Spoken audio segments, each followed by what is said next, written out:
Live from the Whiskey 61 Lounge inside the Bank Plus studio. This is Al Warner. Live in the studio. It's the Out of Bounds Show with Lowbound. Streaming live worldwide on the Out of Bounds radio app. And on your radio at ESPN 105.9. All set? Let's go. The Zone.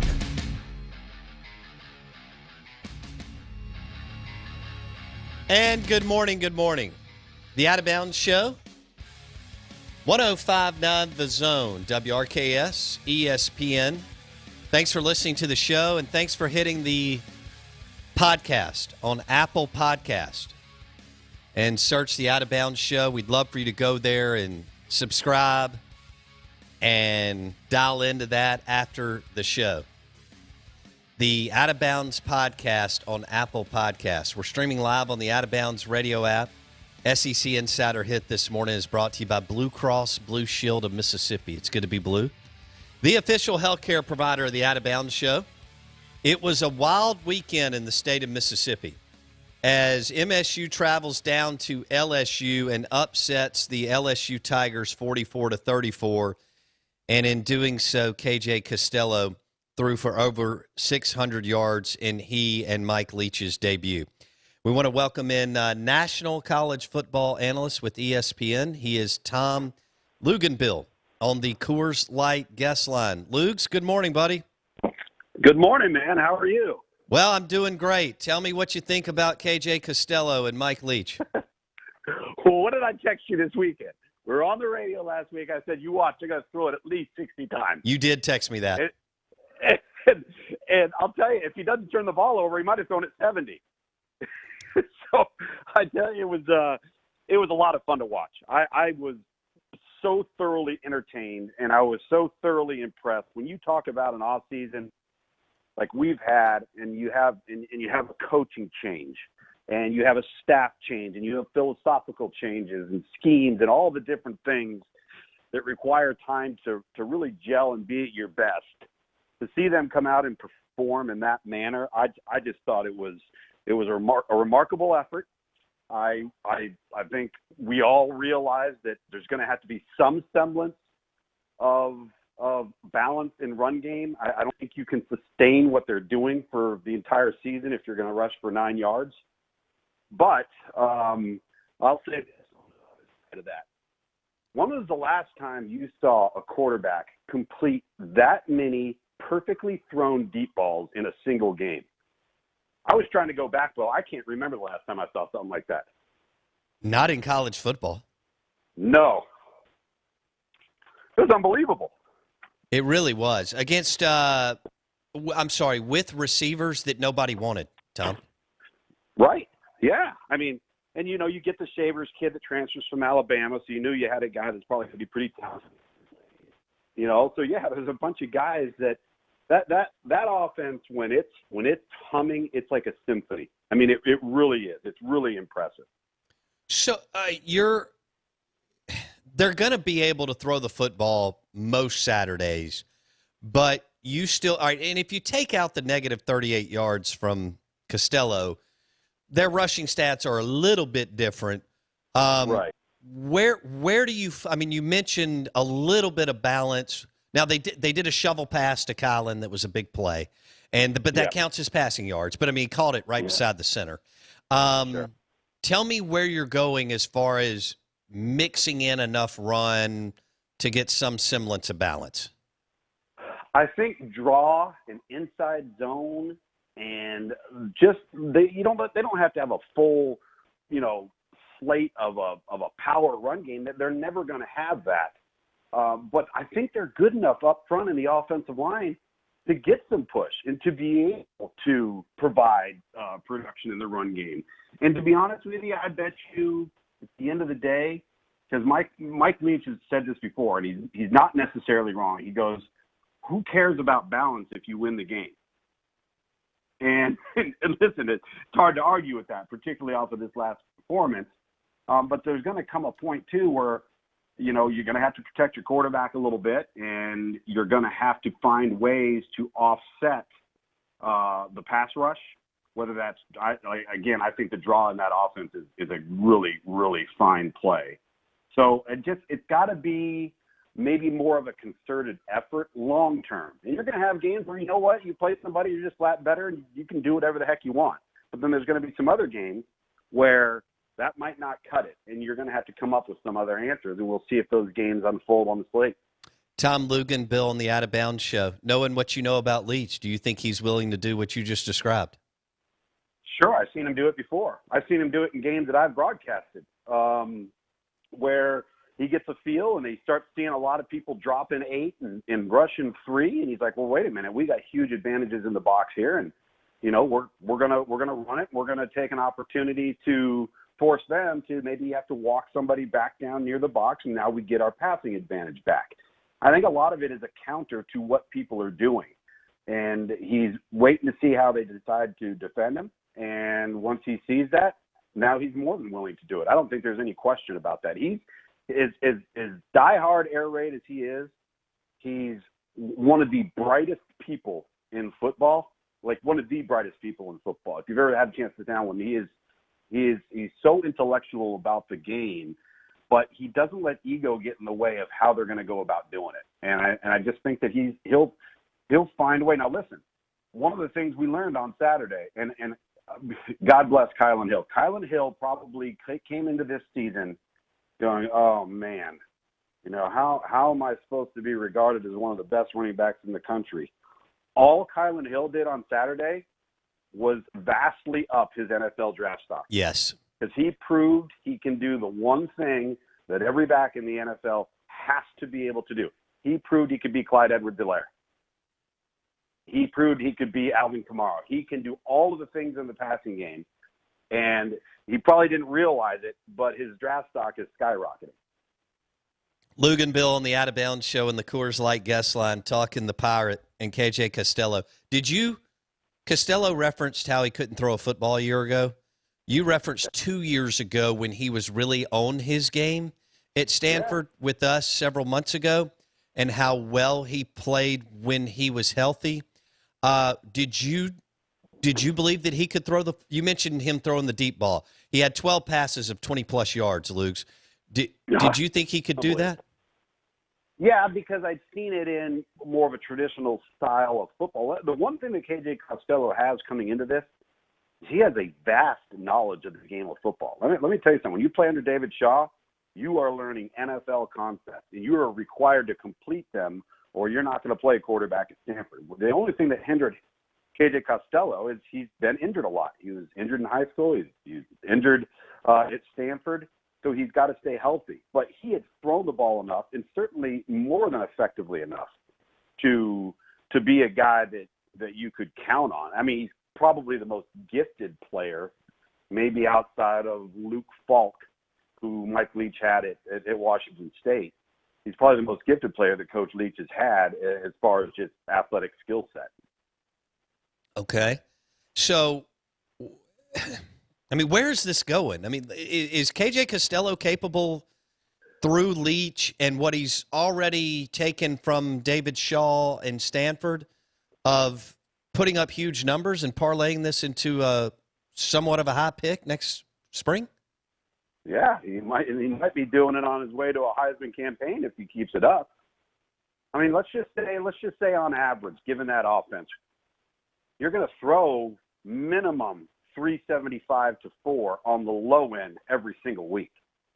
Now, they're going to have to win some games, and I think they've got the personnel to win games. I really do.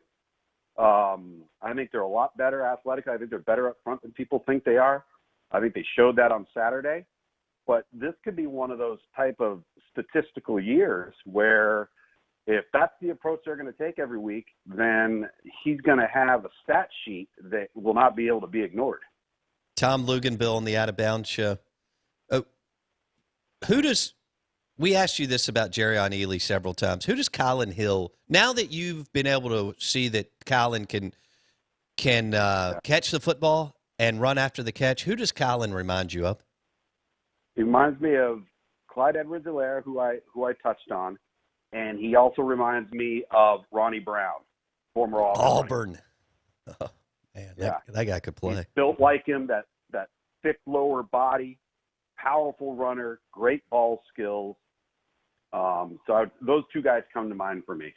Tom Luginbill joining us on ESPN 105.9 The Zone, the Out of Bounds Show. Lugs is on the Coors Light guest line, and yes, he owns a Coors Light belt buckle. Blakey Blakester, Heck yeah. You got a question Tom, for Lugs? We all knew Mike Leach was going to throw the ball, and everybody, coaching staff and analysts, told us he'd throw the ball 60 times, so that wasn't surprising. And the fact that he had a quarterback hit 600 yards in the SEC, I don't think in abstract thought is surprising, but I don't think anyone pegged it for week one, regardless of who their SEC opponent would have been. I don't think anybody saw 623 week one. So my question is, given that Costello threw, an interception, had a fumble, there was some punts on some wasted opportunities, is it crazy naive of me to say 623 is not the ceiling? Oh, wow. Well, depending on a lesser opponent, there's going to be teams they're going to play that aren't as talented as LSU. Then, yeah, could you see some of that happening? See, the issue with this, and you touched on one of the points, Blake, is if you're going to throw it that much, people are always going to point to the negative. Well, if you're going to throw it that much, guess what? You're also going to throw some interceptions. That's just the nature of percentages. It's going to happen. The ball is going to go to the other team. You don't want it to happen. But you throw it 35 times, you got less of a chance of the ball going to the other team as opposed to throwing it 60 times. So, think about what those yards would have been potentially without the interception. So, yeah, do I think that he could have another 600-yard day in the season if that's what you're asking? Probably. But I also, we got to be careful, and I think this is true for all week one observations that we make for teams that have taken the field for the first time. It's easy to fall victim to, knee-jerk reactions and being a prisoner of the moment. And so let's see because now I think they kind of snuck up on LSU a little bit, and LSU's quarterback laid a huge egg in that game. And so let's see if they, with some attention on them now, see what happens going forward. True. Tom Luginbill, National College Football Analyst, ESPN, on the Out of Bounds Show. We're streaming on the Out of Bounds radio app. This hit is brought to you by Havana Smoke Shop, 2 locations in the metro area, premium cigars, I-55 North in the Reservoir area. Lugs, let's segue to Ole Miss. Matt Corral had a good day. In fact, they gave the Florida defense fits. Elijah Moore goes 10 catches for 227 yards. Then they got a transfer in who had a big day too. What was your takeaway from Kiffin and Corral on Saturday? I just thought they had a lot of creativity. I thought that Lane Kiffin, knowing going into that game that they were going to be outmanned physically, that they were going to have to come up with some unique ways of moving the ball and kind of getting crafty and creative.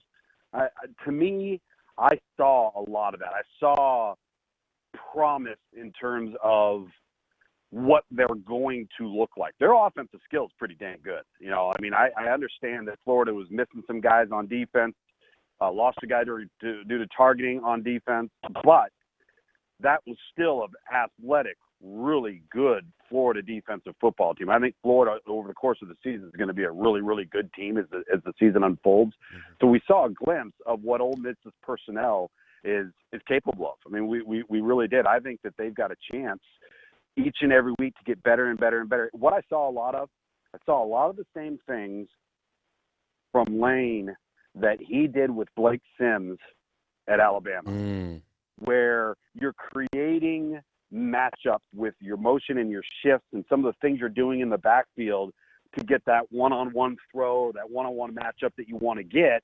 And you're doing it by scheme, you're doing it by formation, a variety of different ways of getting there. And he started doing a lot of that stuff. But he did a lot of that stuff with Jalen Hurts too. So I think they're going to they might surprise some people on offense. I don't see them being a team on offense that just kind of showed a little flash there, but really there's not much substance. I think they're going to end up generating quite a bit of substance. He's really, you discussed this over the weekend, and I know it sounds simple, and we just hit on this a little bit with Leach, but, I mean, he's really, really good at getting his best playmakers the ball in space. Yes, really good. I mean, And again, I go back to that Blake Sims season. That was what they did with Amari Cooper. How do we get the ball to Amari Cooper? We've got to get the ball, and you did that through formation and motions and getting people to do something that you want them to do, which creates the opportunity in the other direction. That's what he's best at. And listen, they're going to recruit good players. They already got good players on offense. I mean, listen, they've got some real nice components to continue to build on. Tom Luginbill on the Out of Bounds Show. You're listening to 105.9 The Zone. Ole Miss coming off the loss to Florida, but going to Kentucky. So give me a little bit on that, Lugs. This is a huge game. They need a win. Yeah. I mean, everybody, we're getting out of the gate. You want to get in that win column as soon as you can. This is a winnable ball game. They're a touchdown underdog, but Kentucky looked very meh on offense. Now, what Stoops and his staff have done in the line of scrimmage is really, really impressive, and I'm not sure they've ever been this good in the line of scrimmage on both sides of the football. So how do you see this one this weekend in Lexington? Well, if Kentucky doesn't turn the ball over, it's going to be a really, really tough matchup for Ole Miss. I think in watching that Kentucky-Auburn game, you could see that the talent gap isn't anywhere near what it used to be. They've closed that gap. It was an execution issue. They made far more errors than Auburn did, and they turned the ball over. You do that, you're on the road. You know what? Probably going to lose the football game. So I think the focus for Kentucky is ball protection. If they do, it's going to be a very, very difficult opponent for Ole Miss. But I also think that there's some things offensively that Ole Miss maybe does a little bit better than Auburn did. I think that they've got, outside of Seth Williams, who's a difference maker, I don't think Auburn has a Jerrion Ely, and Ole Miss does. And I think the way they're going to use potentially two quarterbacks and try to create some problems for you on defense could make for a pretty interesting matchup. Okay, we know Elijah Moore is good, Yeah. but is the league still sleeping on how good he is? The coaches probably aren't. Fans and stuff probably are, because you get enamored with Jalen Waddle and Devontae Smith and some of these guys, AJ Rose at Kentucky, Kyle Pitts. Some of these guys. Yeah, Kyle Pitts is an absolute monster. And so, hey, they got Trevon Grimes, they got Kadarius Toney. Florida's got a bunch of mismatch problems on their offense. So, I don't think they are amongst, again, the coaches that are preparing each and every week. Okay. All right, and then Mississippi State at Arkansas could I know that. Thank you, Blake. Sorry, Arkansas at Mississippi State. I'm going to the game. I realize where it is. I didn't say it right. Sorry, Lugs. I've got captain correction in the. Hey, are you gonna find your way there? Yeah, I'm gonna end up in Fayetteville instead of Starkville. But anyway, all right. Felipe Franks and Kendall Browse, can they do enough over week 1 to week 2 and Mississippi State? They'll be patted on the back all week to where this could be competitive, or you saying no, Leach and the Dogs roll? No, I think that because of how Arkansas played for 3 quarters in that game, or almost 3 quarters, they're going to have Mississippi State's attention. Now, if that would have been an absolute, shellacking, then I think maybe it's a little bit of a different approach. I think this Mississippi State team is going to kind of take on the personality of their head coach. And their head coach doesn't get caught up in the highs and does not get caught in the lows. He's always the same.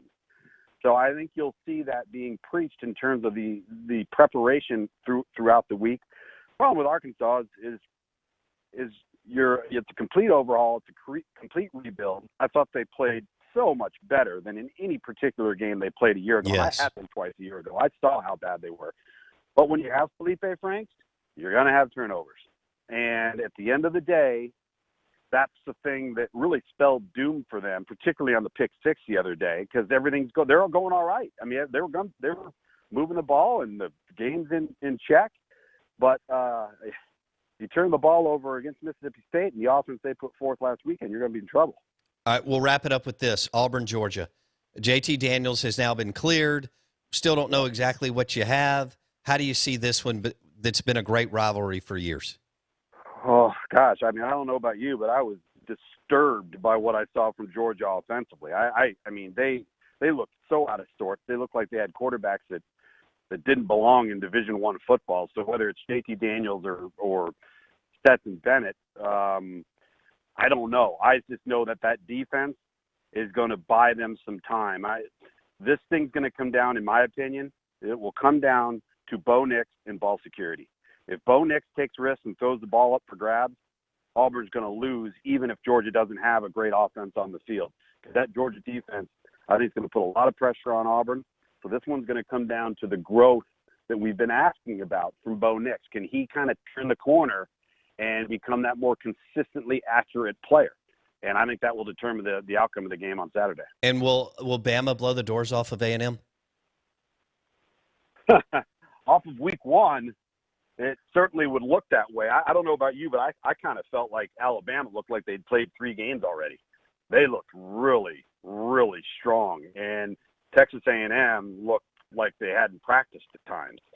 So I do think Alabama will win that game. I think it'll be closer than people think. Power rankings. You got Bama 1. Who do you have off of week 1, 2, or 3? I would probably go Bama, Mississippi State, and then toss up between Florida and Auburn. Got it. Tom Luginbill, national college football analyst with ESPN on the Out of Bounds Show. Follow Lugs on Twitter at Tom Luginbill. Thank you, buddy. We'll talk next week. You bet. Thank you. See you, dude. This segment was brought to you by Havana Smoke Shop, 2 locations, I-55 North, and the new location across from Shaggy's at the Reservoir. For all your premium cigars for game day, Havana Smoke Shop. From the Rocky Patels, the La Flor Dominicanas, the Olivas, and the Liga Privadas, all at Havana Smoke Shop, I-55 North Frontage Road in Jackson, and the new one across from Shaggy's at the Reservoir. We're live in the Bank Plus studio. Out of Bounds, ESPN 105.9 The Zone, WRKS. Want to welcome you in, say good morning. Another exciting week ahead of us as Ole Miss travels to Bourbon Country. The absolute best road trip in the Southeastern Conference, Lexington, Kentucky. And I know it's a weird year, so not as many people will be going, but some will. And with the weather, it feels great. You'll have a blast up there. And what a wonderful place, great people, beautiful, beautiful area. Rebs go to Bourbon Country to take on the Cats, and Mississippi State will host the Arkansas Razorbacks. And yes, Blake, I knew where the game was because I'm going. That's fine. Just trying to help you out. Yeah, Mr. Captain Correction. No, just, trying to help you out. Yeah, you know what? I think you're trying to get on my nerves today, and I'm not sure what's going on. Yeah, I don't know. Okay. All right. Well, so do we need to get back into the fan cutout thing? Because we had some really good responses on the Mississippi Ag John Deere Tractor text line. I want to ask this again because I asked it at 7:05, and we have more listeners right now. Did you or do you know of someone who bought a fan cutout? And if they did they did they just make it of themselves or their kids or a dog, or was it somebody funny like Weekend at Bernie's, an actor, a singer, another athlete, your ex-wife, whatever? Because Leach got all into the fan cutout deal yesterday in his press conference after dropping the mic on the New York Times reporter that wanted to mask shame him. That's where we are today, which is sad and petty and pathetic. But do you know of someone, or have you bought a fan cutout for your team this year? Text line 601-885-ESPN. Hour number